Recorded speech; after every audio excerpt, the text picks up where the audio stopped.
Hi. Sorry, I was reading the comments and I got caught off guard by that song. Anyway, Sunday Night Teacher Talk, and I was just reading that John Lopez said that there was an earthquake in LA or Southern California. I guess, yeah. Oh, I should Southern California. Yeah. text my brother. Okay, that was a weird way to start the show, but it caught me off guard. Glad you're okay, John. Yeah, and I hope that everyone is okay. I hope that doesn't affect life too much. I'm not sure. We experienced like one earthquake ever. Do you remember this? Did, yeah. I don't know if Marley was even born yet. Brody was born. Was. Brody was taking a nap, and we had gotten in the habit of like being silent when Brody was taking a nap. So we would just like watch a show or something. With closed caption. I remember it felt like a truck had hit like a house and made it rumble. That's what was in my head. Anyway, we lived near a busy street. And I went outside, and our neighbor who spoke no English, we both like kind of went outside and like looked at each other. But we knew we couldn't talk, and he was just like, and I was like, yeah, I don't know what that was, bro. Everybody on the street you saw like hanging out of the door. What the heck was that? Everybody and then was we found out it was an earthquake. Only earthquake I've ever experienced. So I'm not sure what a 4.1 like necessarily feels like, but I'm hoping and praying that everyone is all right. With that, maybe you feel some kind of internal earthquake. Can't see that transition I just made. The internal earthquake happening because tomorrow is Monday and Friday was tough. Or I had a old student hit me up the other day. Rachel is starting teaching. I think tomorrow is her first day. She's starting like mid-year and has never taught before. And that sort of anxiousness, whatever it is, we got you. This is what we're here for. We're here to answer questions. We're here to create a platform for you to answer questions as well, so that we can help each other go into the week the best that we can. Because sometimes you show up on Sundays, and I know this is true for me. Sundays I show up and I feel like incredible, and I'm like, let's just go. And then other Sundays, I don't know if it's like a level of just tiredness. I don't know if it's because I ate a gluten-y bun for dinner last night when we had yesterday for lunch, and it is because that really affects me, gang. But it's you're showing up the best that we can to do the work that we've been given to do, and so we're creating that space for it. So with that, throw your questions in the question area. Look, and let me put this out to folks. I will try my best to kind of find these, but I'm going to send folks to Instagram.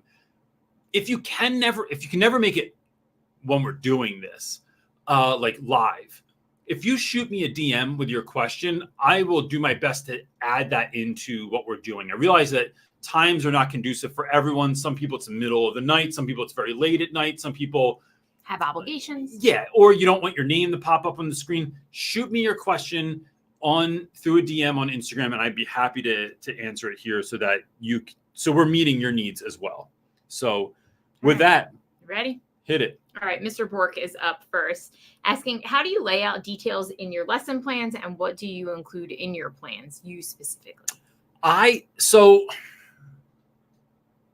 started doing, when I first did lesson plans, my school had this very rigid structure, which made lesson plans very long. It was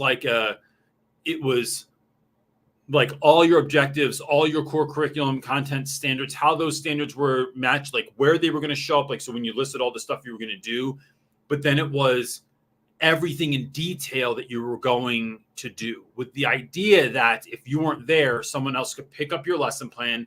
Or what they would do is, because I think is they had high turnover, was if a teacher came in next year and started teaching your class, they could teach it because they could see your lesson plan. And once I realized that there was really very little benefit to the students for me to do that, after the first year, I stopped doing it and instead started writing down like the bare minimum of what I needed to do. And this has been, let me say this too, is that how you do some of that stuff is like how folks do a lot of different things, right? Like there are folks that like make YouTube content, folks I know that are in the teacher world that don't plan anything. They just turn the camera on and shoot from the hip kind of a thing. I don't know what that means. I never shot anything from the hip before, I don't even know what that they're talking about. But there's other folks that like me, I have my opening scripted and then I have just bullet points, right? Because and when I taught in school, that was my concept as well. It's like, what is my opening? That's going to be my grabber, right? I need something to hook the kids. So I'll spend more time on that, but then I'm just going to bullet point the other things. With regards to lesson plans, I couldn't tell you in my whole career, I'm really thinking about this, anytime that someone like asked me about them. I don't think anyone reads lesson plans. You might be at that one weird school where somebody is strange and they read through all the lesson plans, or they have that much time. But to me, it was like the people that always got the lesson plans were the assistant principal. And we all know that assistant principals work at a good school probably harder than anybody else, I would argue, because there's zero downtime. It's like they're running and gunning all day long. And that has always been my experience for me anyway, with assistant principals. They do not have time to read your lesson plans. So they'll check, make sure everything's there, and then that's it. How do I know this? Because I started just handing in the same lesson plans every year, because I realized I wasn't going to do this level of formality. It was taking away too much time from me planning lessons to be able to do this thing. And even when we've gotten like audited by the state or by the city because we were charter schools, no one ever checked them that deep. So for me, it's what does that hook look like? And sometimes scripting that out, like writing what's 10 sentences or less that I'm going to say or do or experience that's going to hook you in. Now, look, sometimes that hook is the day before.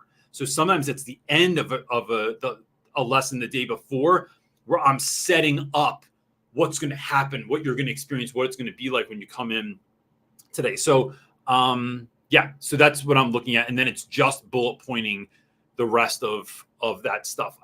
I think planning lessons is valuable. I think lesson plans as they stand in most schools are not valuable at all, because it's just a formality. I'd rather spend time actually lesson planning. And to me, that time, let's even go into that real quick. That time was typically doing something that didn't look like lesson planning. It was driving home. It was driving to school. It was, doing other things. That's where my good ideas came up from. A lot of people say getting a shower is their time. That's never my time. I don't know what that's about, but it's like finding other time where I get a lot of ideas watching YouTube. I'll watch other content creators like making art, working in restaurants, doing customer service, making great moments for other people. And I'm like, oh, how can I use that in my class? And then that gets the ball rolling. And that's how I've come up with like really strong hooks. Okay. Up next. Well, first of all, I just want to say that John Lopez said shoot from the hip refers to drawing a gun from a holster and shooting it without raising it. Oh, I love these. Thanks, that's John. It's like a high noon moment. Yes. Okay. Giovanni is up next, asking, third-year teacher here. I teach 6th grade advanced language arts. While I absolutely love my job, I struggle to have a work-life balance. What advice would you provide for finding that balance? So this is a great question. Such a hard one. I feel like everyone continues. It's a consistent one that we get asked about. And I think people often leave education because they just feel like they can't ever get that work-life balance. Well, let's talk about it burns them out. What balance means, first of all, right? What kind of we got here?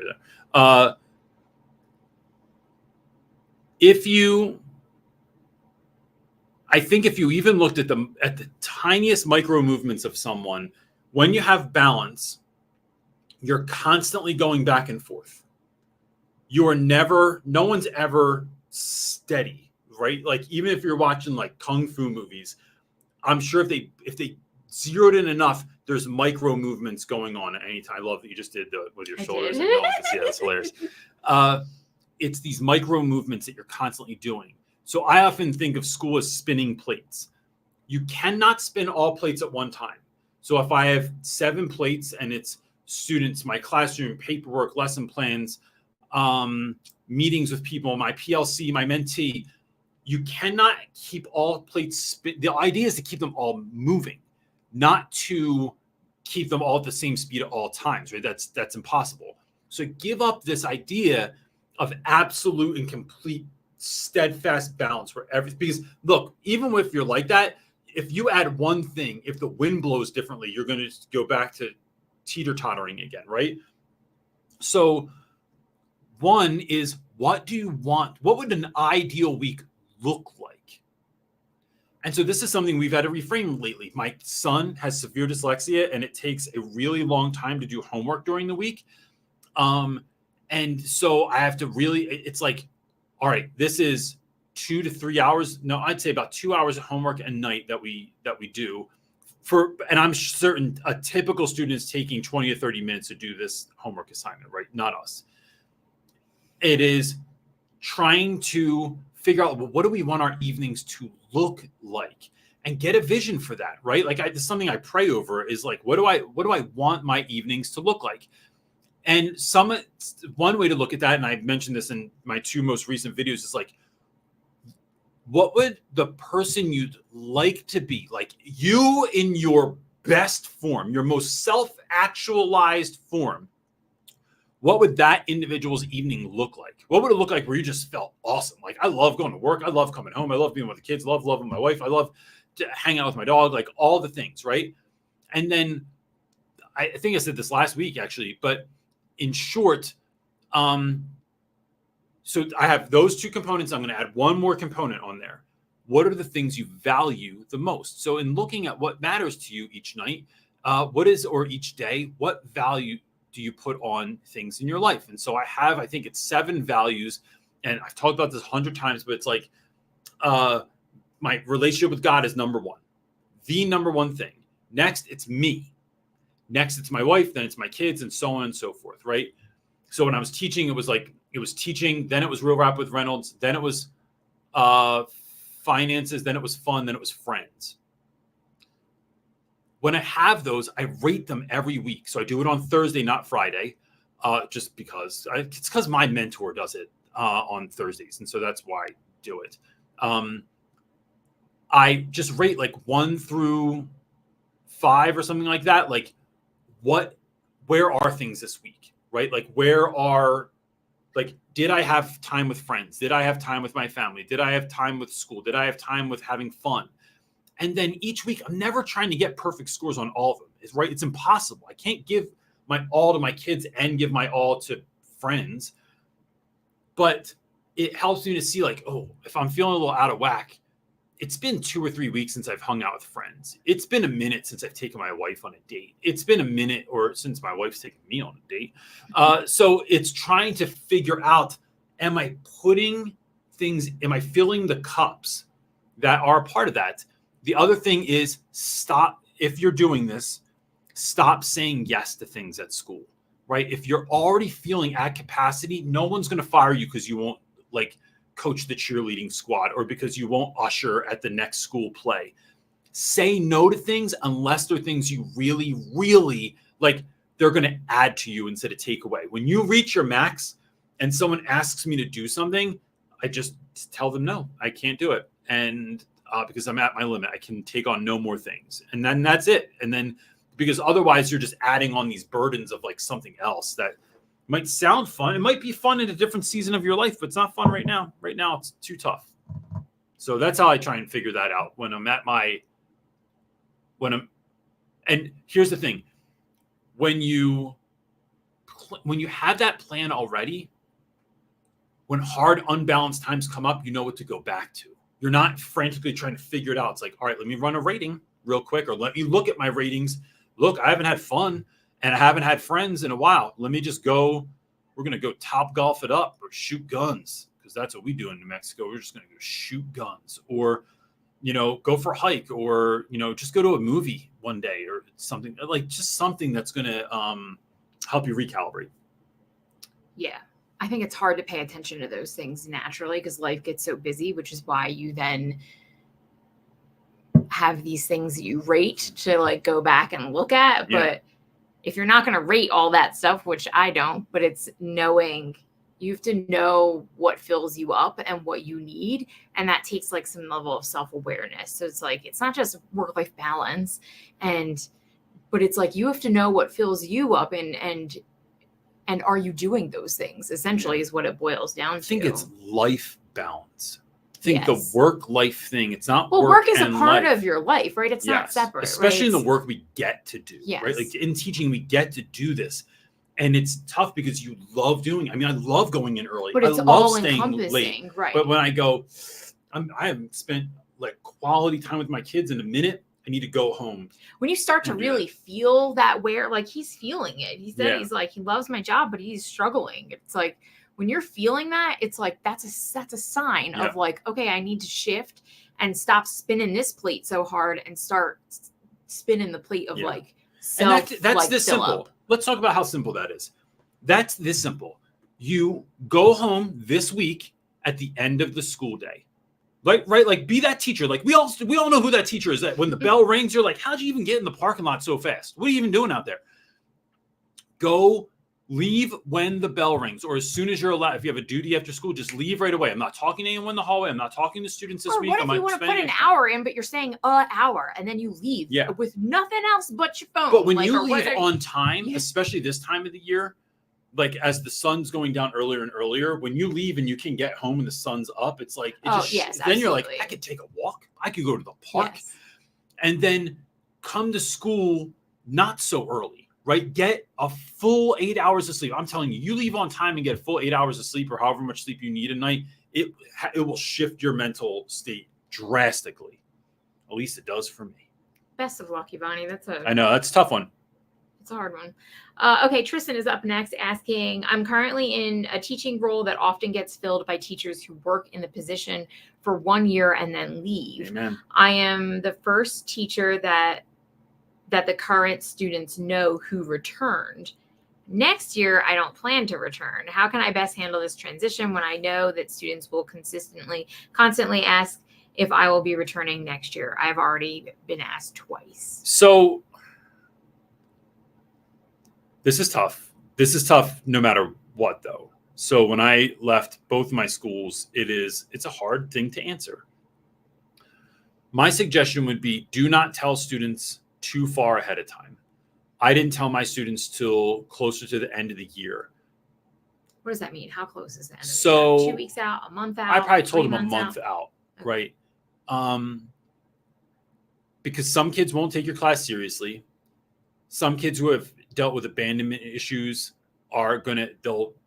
they're not going to want to talk to you anymore. They're going to feel betrayed by you. And there's nothing really we can do about that. But what we can do, I don't want to say there's nothing we can do about that. I think the way that we deal with that, because it's not an abandonment, I'm going to do something else.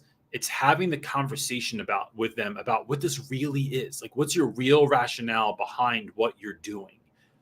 And my students, before I left West Philly, they knew full well. They knew that it was partially the school. I mean, they had already seen what was going on at the school, but it's partially the school. It's partially that my business was like, it was too much. Being a dad, full-time dad, and full-time teacher and full-time business owner, and having the particular kids with the particular needs that I have, it's hard. It's a hard thing to balance all those plates. So I had to, it was like, this is the move for me. But really having those honest conversations. When kids ask you, say, that's not important right now. Like, what? Like, I hear you keep asking me that, and I want you to know that I hear your question.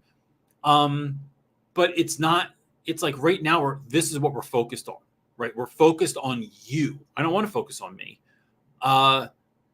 Yeah. So, and remember, even if you tell other teachers are going to tell students, and then you're going to have people coming to you. That's what happened to me first, actually, is I told somebody that I wasn't coming back, and it leaked to kids. And it was like, well, son of a gun. Now I have to tell everybody, like I have to tell kids, because now there's this rumor mill going around, and it's, why is Mr. Reynolds? I already got fired. It's like all this different stuff that wasn't real. So kind of getting in front of that. But my suggestion would be this too. When you tell kids, give them space to process. Some kids will be aggravated, frustrated, hurt right away. Other folks won't. And so just be thoughtful of that, like, and then give kids their time and their way that they need to process to be able to move on with this. It's a hard thing. Someone said in the comments that they they told their students 2 weeks before they left. Yeah. I feel like that's a month to me seems still early, because you're still like actively teaching, and like, yeah, in a teacher's mind, that's a lot of time left. In a student's mind, they can be like, I can like just peace out and like, who cares? Because it's only a month of school left. Yeah. I would wait till like 2 weeks at minimum. It creates it can potentially create behavior issues though, and that's why you're staying 2 weeks. No, like telling them once you tell them, and so if you tell them 2 months in advance, 3 months in advance, but I think a month is even still too early. That's what I would do 2 weeks. Oh yeah. So maybe I don't think there's a right time to do it either. There's not like a best time to do it. No, it's just hard regardless, because kids take it personally. When in reality, it's not personal. Like, you have a whole life, and you have to make this decision that's best for your life. You know, it's one thing that helped me was telling, like, my friends knew why I was leaving. So like folks like Flounders and Fines and other people, they knew. And so when kids would go to them to confide in them, they were like, listen, this is what Mr. Reynolds has going on. And they would talk them through it. So you're not the only one. Yeah. And so they're hearing it differently from different people. All right. John Fox is up next. Johnny Fox. Asking, how do you take pride in all your accomplishments and talents while staying humble and keeping your ego in check? Ooh, great question. That's a great question, John. I struggle with accomplishments. Just hit the head. This one, right? Nope, this one, just me. Oh, yeah. There you go, bud. So I historically, taking credit for things I've done is very difficult for me. Because I grew up in a house that squashed that feeling for you. So like you didn't have to stay humble. They were going to keep you humble anyway. But that's the wrong way to do it. Absolutely. Like, it's horrible. But whereas like, you watch like Meet the Fockers and they have like all of his 8th place trophies all over the place and stuff. However, I have had like a cockiness, right? So like I have a hard time. It's either like I'm full tilt one way or the other kind of a thing. I have learned though that for me, John, it's two things. One, what I do in the classroom isn't successful unless kids buy in. So it has less to do with me and more to do with students. So my accomplishments are largely on the backs of kids. Like I came up with the idea, I came up with the lesson, I created the experience, I had the guts to do it. But if you don't have kids doing it, if you don't have kids trying to pull others in and keep each other accountable, like kids make so much of that possible once you create that culture. So it's far more about student achievement and about what the kids did than it is about me. That's why I try to like really lock in my head. And then the other thing for me is really faith-based. It's that I just live off God's abundance for my life. I am at a point in my life where even my wants are not mine anymore. I just want what God has for me. I want what God has destined for me. And I found that chasing what I want or even what I think I need it doesn't get me to where it never pans out a way that is like kind of my desires or that's met for me. You know what I'm saying? Like, so it's, when they talk about like, give all glory unto God, it's just like, yeah, I'm just doing this thing I was told to do. Like I didn't come up with this idea. So yeah, I think that helps me really to humble myself as well. And so why is it like, let's talk about real quick why that's even important. Because everybody hates, like, if you just think the practicality of it, any teacher that talks themselves up so much, it talks about how awesome they are. It's so aggravating. Like I didn't start this YouTube channel because I thought it was awesome. I did it because I just knew there were other people out there that might be like me and like, hey, I'll make this, put it out there. And if you like it, great. But it's awkward for me when I speak somewhere and people like say all these things I've done or speaks so highly of me it's still awkward for me. I have to like really take a breath and be thankful that I get to do the work that I get to do instead of like thinking so highly of myself of the things I did. So this talking about this make me sort of feel a little awkward. So that's a great question. What's the next one? Yeah. When I did that podcast the other day, I did a podcast for a dude the other day, and he was just going on and on about like how incredible, like I was telling him stories because he was asking questions, I'd answer them. And he's like, that's one of the best stories I ever heard in my life. And even like when I speak, some of the stories I tell when I speak, I've not told them on YouTube. They're not in my book.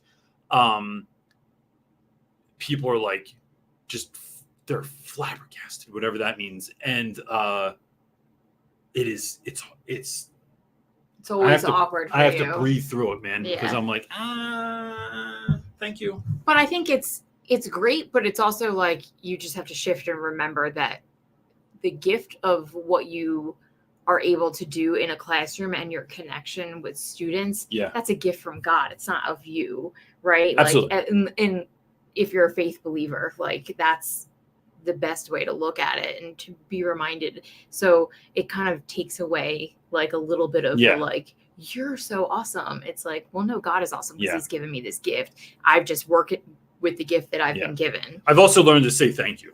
Yeah. And not just, oh, come on. It's just like, no, I appreciate it. Because often it's a blessing to be able to be a support and like a place of inspiration for people. Like it is. And it's what you're doing is blocking someone else from giving a gift when you tell them, oh, don't please stop. Don't like, or this old thing, or, it's just when we play off someone's compliments, it's taking away their ability to give a gift. So I say thank you as sincerely as possible because I don't want to stop that. Yes. Yeah. It's a tricky balance, John, to have pride in what you do and your accomplishment. And I think a good way to look at it also, even if you're not coming from a faith, is to look at it as a growth perspective. It's like, well, this didn't always come naturally to me. Like I worked really hard at getting to the point that I'm at.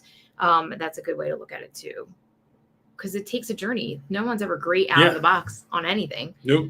Okay, Maja is up next asking, I've lost my mind with a very chatty class and yelled at them.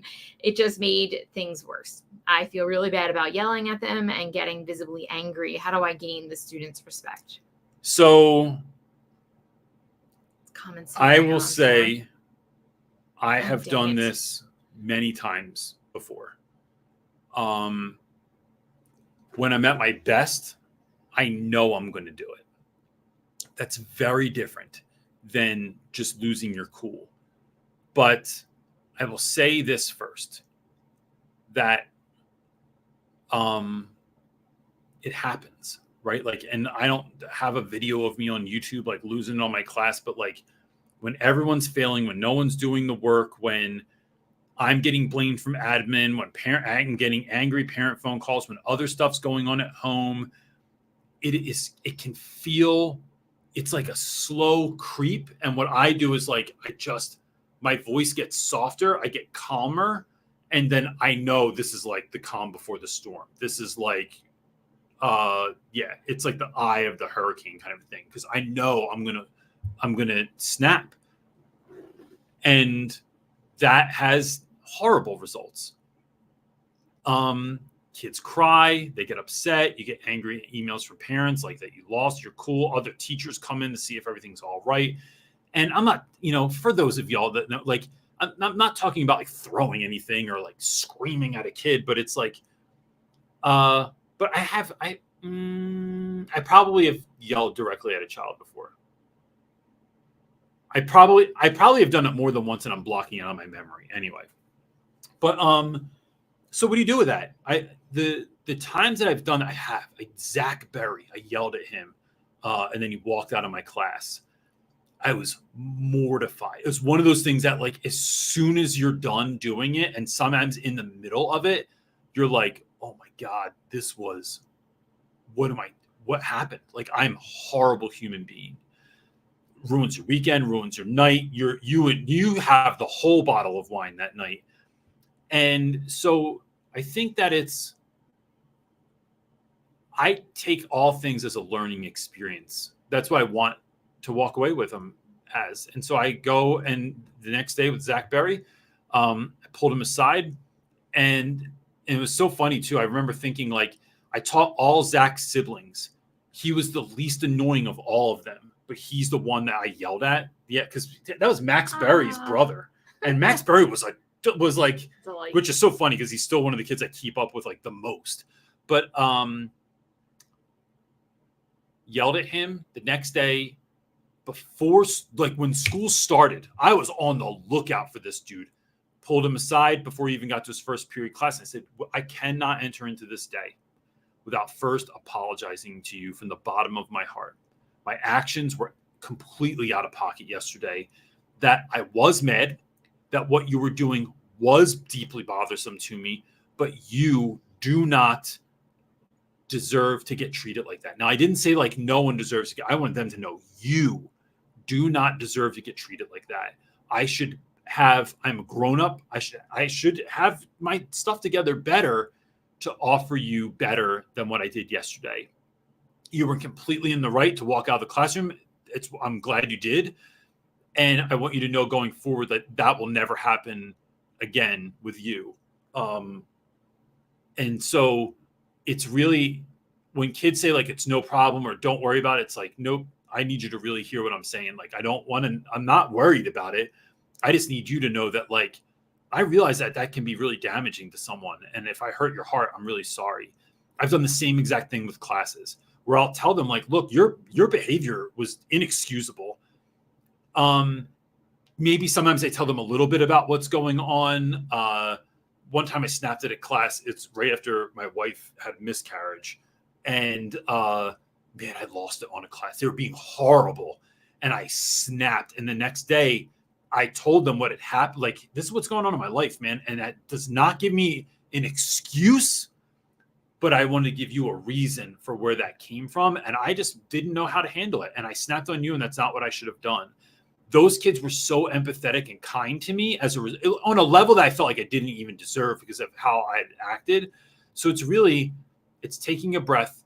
It's finding the students that you snapped on. It's really talking through it, and letting them know. And even if they don't seem like they're accepting it, or they need it, or they care what you're saying, or they like, it didn't all go away, just knowing that happened. It's like, I've had to do that a lot of times. Sometimes it's like, look, y'all, sometimes you make a joke that goes like, it sounded so good, but somewhere between your brain and your mouth, I don't know, it lost something. And now what you said was just hurtful, or it came off the wrong way, or you didn't realize something, or like, you just say stuff that is like, oh, that was so dumb. What the hell did I say that for? It's so like stupid.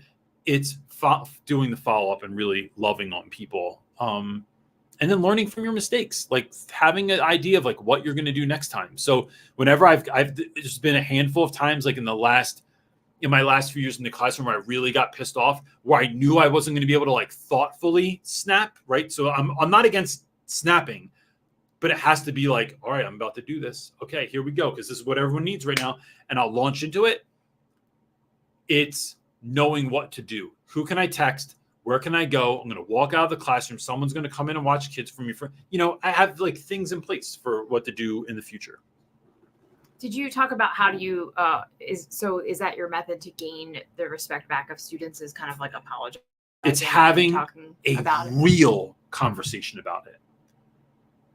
It's not. And then how do you get them to actually apply the boundaries or whatever it is that you want in class, right? So it's a really super chatty class. Like, how do you, after yelling at them and then even maybe apologizing that you yelled, or talking about why or where it came out of, whatever you're going to say about that, but then how do you actually get them to behave and do the thing and to not be all chatty? Right, so why do I get mad that kids are chatty? Get mad because kids are chatty because, one, you're not on task. 2, if you're not on task, then you're not going to be successful. And 3, because your success is the only thing I care about. Subset, your behavior doesn't just affect you, it affects everybody else around you. So when you're talking, other kids can't pay attention. And so you think it's just about you, but it's not. It's about us. So when that is the issue, now going forward, we're going to have some very real ramifications for behavior that's completely uncalled for. Now, I'm not talking about like, look, kids are kids. And what that means is that they don't have the brain development yet to think through everything they're doing. They also do stuff and not even know that they're doing it, or didn't realize it affected someone else. So having that kind of a real conversation about why your behavior matters. Then it's like my 3-step process, right? Where like, I'll go over and ask someone if they're off task. And then I go back and I tell them, again, this is what I'm seeing. And I go back again, and I say, this is the email that your parents, like we talk about this in the classroom management workshop, and I've talked about it in videos before, but that 3-step plan, then you're out, right? Why are you out? Not because I can't handle you, not because I need to kick you out because you're being bad. It's because you are getting in your own way and the way of others. And I'm teaching 32 children right now, and I cannot stop to have even more of a conversation with you right now. Just can't happen. So I need to have you go somewhere else. So someone's either connecting with you, or at the very least, I can continue on with my class. And when you want to jump back in, great. But it's like setting, being very clear going forward what's going to happen. And to me, it's like being very clear, but not on the basis of because you're bad, this is what's going to happen.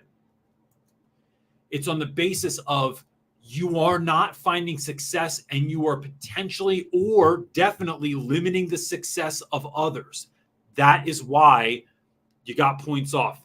You got a 0. You got sent out of class. You got a detention.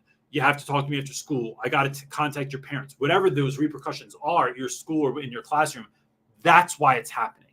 So, and that's just easier for kids to kind of, I don't know. It's that real conversation always that gets me not 100% cooperation, but more people in the camp of, okay, I get what's happening here than the other side.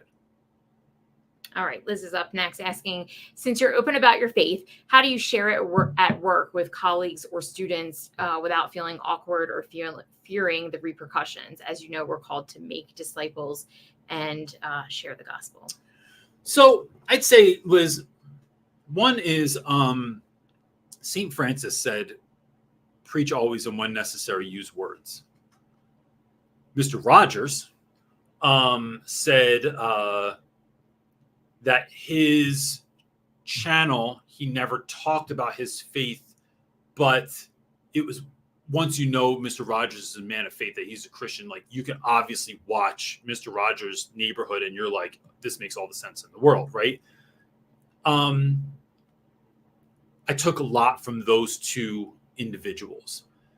So I'm not afraid to talk about my faith at all. I know people do not do this at school, but it is never in a place of I'm trying to convince someone to come on over, right? That never convinced me, but what eventually brought me onto the Jesus train was like, it was so damn attractive, right? It was like, it was watching folks that I was running in circles with and going, I want that. Like, I want to live that life. Looks remarkable. And to me, look, and these people were weird.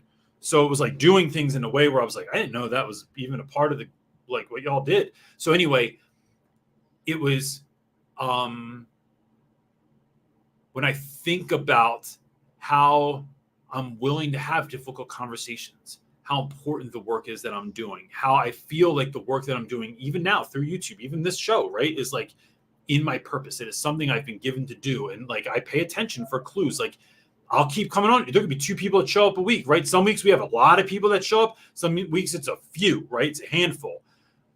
I show up because I've been given this work to do, to show up. And so at school, I've been given, like, when in the classroom was what I was given to do, it's showing up and doing that. And then doing it, no one's going to block my gifts. So that's why my classroom looked the way they did. That's why I wanted relationships the way that I wanted them. That's why I took the class trips. That's why I created the lessons. This is the work I've been given to do. Now I'm going to do it to the extent of the gifts that I've been given to do it with, right? It's creating community. So I think my faith in school looked a little bit more like me living out the gospel than it did preaching the gospel, right? Preach always when necessary, use words, building community, creating inclusive and safe spaces for young people, meeting kids where they aren't, bringing them up to where they want to be, speaking life into kids, and like helping them to like really help those seeds that are already in kids, right? Because we're not saving any kids, right? But like there's greatness in kids. Kind of water that, right? With my words, with my actions, with my love, with my attention, with my, giving to that. Deeply caring for the community in which I'm a part of in the school and in the neighborhood that I teach in. So it's really like living out some of those gospel principles in real life, giving to things, right? Like giving my money, giving my time, giving my energy, giving my attention to things. And so, yeah, that's what that looked like to me in school. But then when people ask me like about my faith, about what that means to me, even students, right? I'm not going to stop class to talk about it because it's like you're just trying to get me off task most of the time. But if it means enough to you, I'll talk to you about it. Like I have no problems with that. And this is at a school where I'd say about 75% of my students were Muslim, and we would have wonderful conversations about things in lunch periods and stuff where you're sharing your faith and your story with me, and I'm sharing what I'm talking about and where those intersections lie, and where they're different and why. It's like I have no problem. But that's just another part of those like real conversations that you have with kids and not hiding things from them. All right. Up next is Chris Carson. Looking for a couple of book recommendations. What are you reading now? What say you? So right now I'm reading 10X is Easier Than 2X by Dr. Benjamin Hardy. Friggin' great, Chris. Chris, even if you look up like a podcast on this dude, it's this idea that even if you think about your classroom like this, getting kids to do a little bit better in class is harder than getting kids to do way better in class because you're thinking of things differently. And I'll tell you, one of the principles I got out of the book that I've really been sitting with is this idea of the gap and the gain. Oftentimes, as teachers, we had a dream of what we wanted to become, a dream of what this lesson would look like, a dream of what this year would be like. And then when we get to like the finished product or the end of the term or the end of the year, we feel guilty. We judge ourselves against what our ideal was. And that's problematic. What we need to do is judge ourselves against or compare ourselves from where we came from. So was this year better? Was this unit better? Was this lesson better? Was today or yesterday, like was today better than yesterday? And really looking at that way, you will almost certainly always see growth if you're trying to grow. If you're not trying to grow, don't look back and be like, hey, it's like you didn't go to the gym and you're going to be like, man, I look just as out of shape as I used to. Well, you didn't do anything, right? But if you are actively trying to become a better educator or anything, a better spouse, a better business owner, a better father, it is having a plan in place and then not measuring yourself against your ideal, measuring yourself against where you came from. And that, man, I've been really sitting with that. And so that was one. And then I'd say somebody asked me the other day what my favorite book of the year was. It was Unreasonable Hospitality. And I'm going to forget that dude's name. It's a mouthful. But Will Guidara. And oh my God, if you just go get that book and just read the Dreamweavers chapter, friggin', you'll be like, there's 100% a Reynolds chapter right here. It is the best. And then any books by Jesse Cole, who was the owner of the Savannah Bananas, which everybody now knows from TikTok, but their customer service, if schools looked at serving students and especially parents, the way that the Savannah Bananas look at their customer base, it would change so much about the education space. So those are some of my favorites right now. So Summer Hayward was up and she said, I second the book question. And what podcast would you recommend to help keep my mind positive and productive? Yeah. So I'll tell you what, Summer, I've really learned in the past several years that like I I have to be mindful about what I'm listening to, right? Like it just affects You're my mental. really affected by it. If Like I I can watch something like murderous and dark and crazy, and it's entertainment. You just go to bed. And then I just like go to bed. Turn I off just the TV. Good night. And I'm like, I don't obsess. I don't think about it like crazily. I find that I take on aspects of what I'm listening to. Like when we used to watch House all the time, like how sarcastic I felt like it. I feel like it like seeps into me. So I just look at it as a superpower, and I just make sure that like it's more Ted Lasso and less House. You know what I mean? Do you have a good podcast? Podcasts I'm listening to right now I have listened to Jesse Cole from the Savannah Bananas, his podcast, many. I listen to it. I listen to all of them every year again. I've done that for like 3 years now. I really like, I'm going to forget his name. Oh, Darius put me onto it, and his name is Sean Costa. What is his name? This is Sean something at whatever. Oh, he has their 10-minute podcasts where he'll take like different media and be like, here's this person talking about this. And they're 10 minutes. And it is such a good warm up at the gym for me that I listen to that. Depending on the guest, I listen to Tim Ferriss. I probably listen to that most consistently, but it depends on the guest. Sometimes it's like things about crypto that you want to know about. It's like, no, I don't want to know about any of that. I'm not interested. And then we listen to a lot of like faith stuff too. Like yes, preachers. But I don't listen to those as podcasts. No, I know, but I do listen. There's only so many hours in a day. Yeah. That's the other side of the country. And I'll say that another great podcast, and even if you're not a person of faith, Craig Groeschel, who's a pastor, his podcast on leadership. If you look at your classroom with regards to you being a leader and not a manager, which is something we talk about often, man, Craig Groeschel is so succinct, so organized. It's like, here's what you want to be. Here's how you're going to do it in really practical terms. Man, I remember Heather Jackson put me onto that, and she was like, you'll thank me later. And I'm like, I don't really I can't just roll with any pastor. Like, I just get turned off immediately by stuff.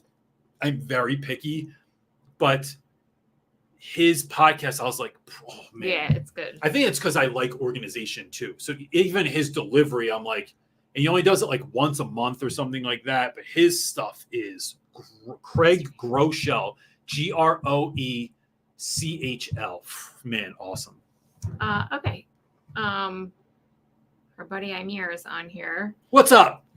He's asking a question. He said, because I'm the first year teacher in the building, I've been underestimated. How do I prove myself in the building, or do I even need to prove myself? Follow up another one. He says, I feel like the things that I ask or say are not taken as seriously as the teacher down the hall who has been teaching for longer, even if they bring up the exact same thing. Do I bring this up to admin, or do I just keep something like this to myself? So you could bring it to admin. Why? But I don't know, because if you have the right administrator, if you have no attendant, right? But I don't know who Amir has now, because he's at the middle school, and the middle school principal went up to the high school. Yeah. So Amir is a former student of mine. He is now teaching at the middle school, to which I taught the high school, and it was the school he went to. So he went from student to teacher, and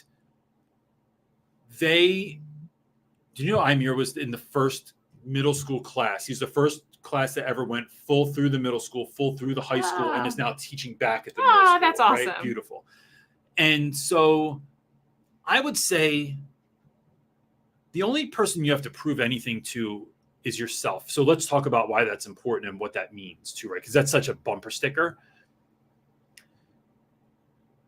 Other people's opinions, once they matter, then you lost control. When your opinion's the only thing that matters, you're in control. So what I do is, one, it's acknowledging that people that have been there longer, they do just know. They've been on that side of of the spectrum. Like you were on the student end of the spectrum, which is going to give you great knowledge coming through that school, that you came through the whole system of Boys Latin. But now you're on the flip side, right?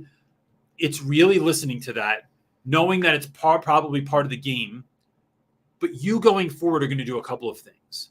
One, you're going to promise yourself that when new people come in, even if they're brand new, you're going to value and respect what they have to say. And that's huge. I look at students the same way. I didn't like how certain teachers treated me. I didn't like how they talked to us. I never liked, like, the reason I quit sports when I was like 11 was because that's when the coaches started yelling at us. I was like, this is so dumb. I'm not going to work harder because you're yelling at me. It'd be better if you were just nice and we're like, hey, could you try a little harder? And I'd be like, yeah, I will. But so I quit. So I tried to not do that as an educator. How do you prove yourself? Look, Steve Martin said it like this. Steve Martin said, be so good they can't ignore you. So I'm not looking for others' acknowledgement. I'm just focused on kids. And really, that is where your focus should lie anyway. I can tell you from experience, Amir, not that I look for positive feedback from people, right? I think I've made that evident this episode, but it is so if your mom came up to a parent conference and was like, Mr. Reynolds, I just want to thank you. And I think you're doing a wonderful job. And I hear the way Amir talks about your class and about your connection with him and about what you all are doing. Like, I just love it. Thank you so much. It means so much more to me than if the staff gave me Teacher of the Year. No kidding. Because it is if a student who I know hated class came in and told me how much they loved my class. So I look at someone like Krabby Patty, who's a friend of yours or was in high school.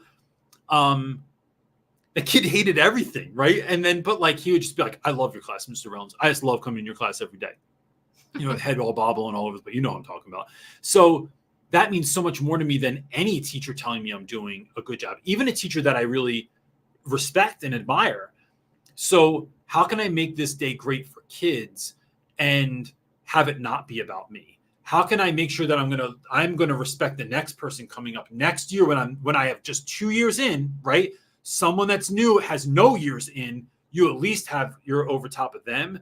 It's knowing that and knowing what you're about. Dude, you are like, you know, the fact that you came up the way that you came up and thinking about like how things happen with your dad, your life. But now you're someone that like ran the Spartan race. Like you grew up in the same household as many of the people that came up before you did in your family, and you graduated from college, and now you're willingly back in the same neighborhood, bringing all that goodness back. Like, don't let their thoughts and feelings about you mean that you're going to underestimate yourself. Show up as the best person that you can show up and be so damn good that they can't ignore you. And even when they can't ignore you, remember that it wasn't about you anyway. It's about having your voice heard so you can do the best thing for kids. So kids are represented by you in a meeting. That's what I'm looking for all the time. And so that's what I would say. If you ever need help, I'm going to say it again, bro. You just hit me up. You have my phone number, my email address, and I can help you out with anything that you need. It's the free mentoring if you went through my class thing. He said he's still good friends with that kid. Nice. I'll tell you, when I was talking about earlier, Amir wasn't in my class, but I think the last time I remember losing my mind was your homie, Malachi Pippin, got mad and knew what he was doing, was hitting a Pop-Tart package against a desk. It exploded. And Joe Young comes over to me at the door and he goes, Reynolds, listen, don't look back there. Look at me. He goes, Joe, look at me, Reynolds. Do not go in there. I go, what happened? Just don't go. Trust me.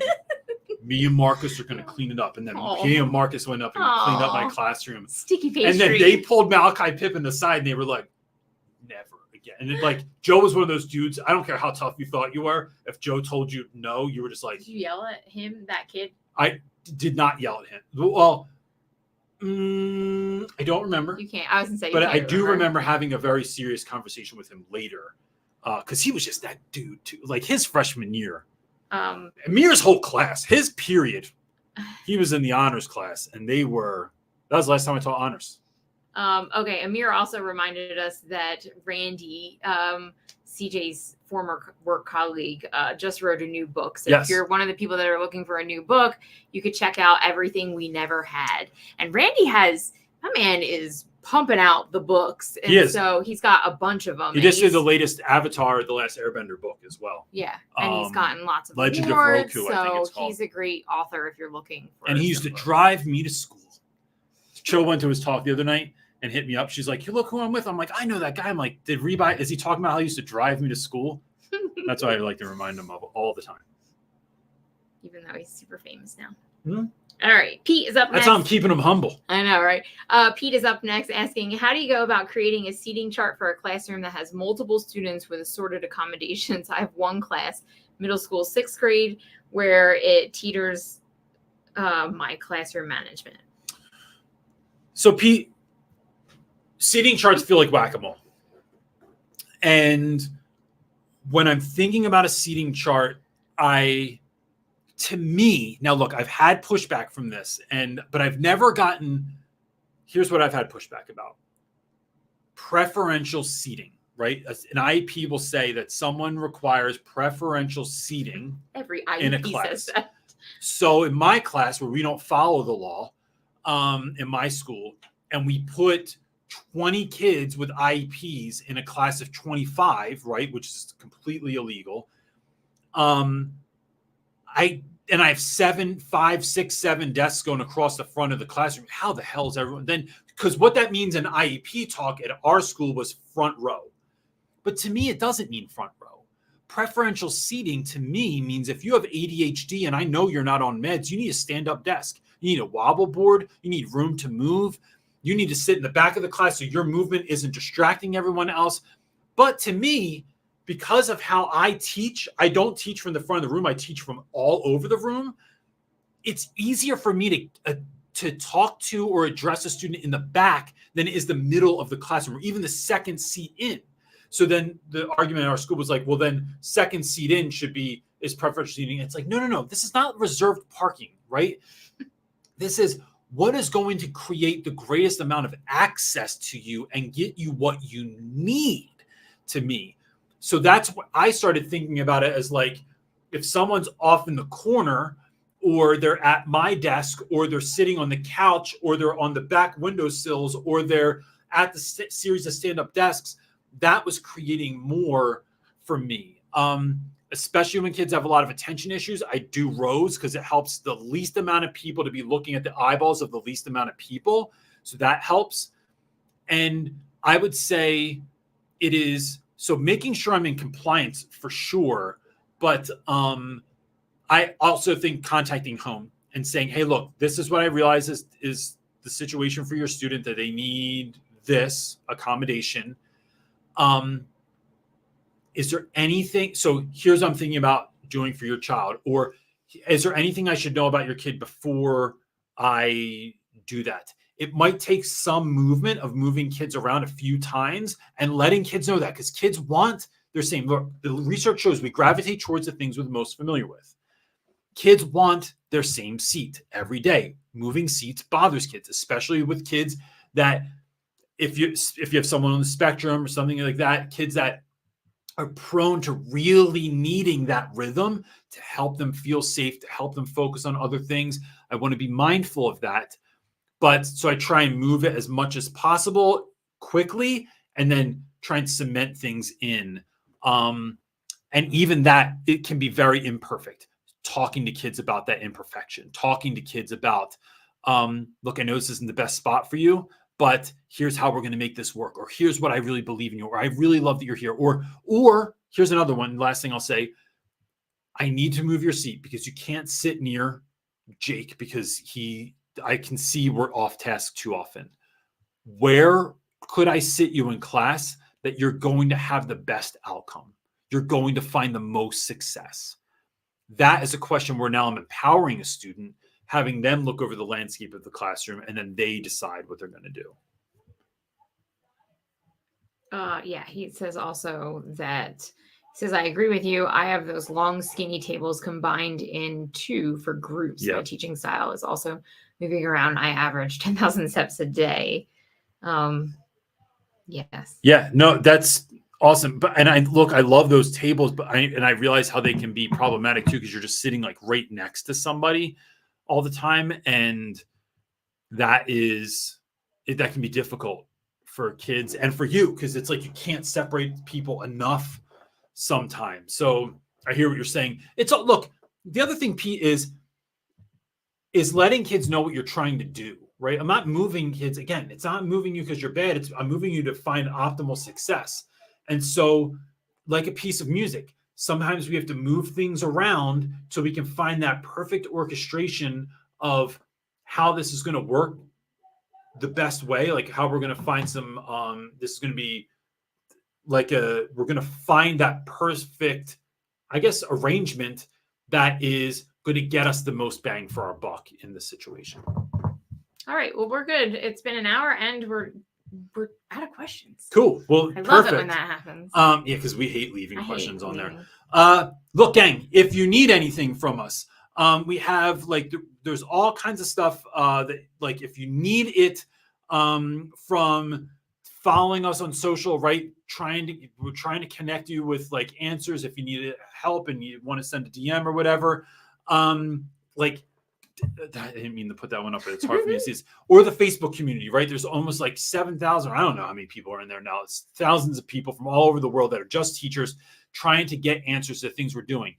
If you're feeling like you're having a hard day, and I'm not saying there's no added benefit for us to have the Facebook group, right? Like, I'm not getting anything out of it. I don't get paid for it.